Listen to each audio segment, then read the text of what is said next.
Con- contentment. This has been one of my biggest lessons and one of the ones that I'm working on lately, and I'm trying to integrate into my life. And what that means to me is learning humility, really learning humility, because I thought that at one point in my life I was humble, but in honesty what I was insecure.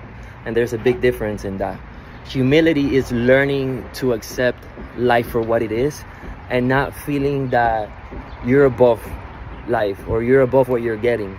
And in doing so, you learn to appreciate life and what it has to give you. Honestly, I've been in way better circumstances before. Maybe a couple of years ago, I was probably at the peak of my career, making a lot more money than I'm making right now.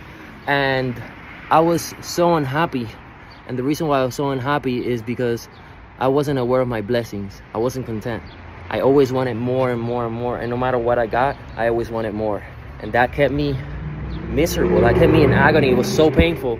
And yet, learning this lesson of humility has allowed me to be happy and be appreciative with a lot less. And what that has allowed me to do is it has allowed me to relax. There's a lot less tension in my body, a lot less stress. And not to get this conflated with not having aspirations. I still want more out of life, and I still aspire to get everything that life has to offer.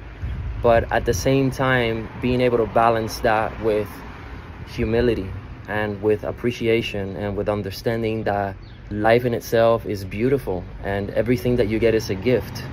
This is a pattern that I have carried for a long time in my life, and I'm glad that I'm breaking out of it. And honestly, it feels like liberation.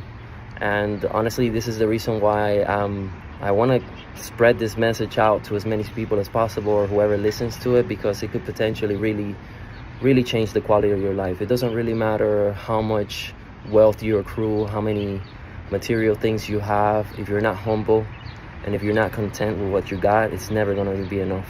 The woman you're with is never going to be enough. The car you have is never going to be enough. The house you have is never going to be enough. Nothing will ever be enough. Your family won't be enough.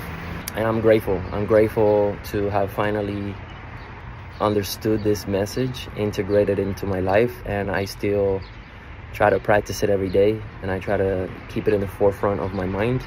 Do not forget. Be humble, be positive, stay joyful, have a good life.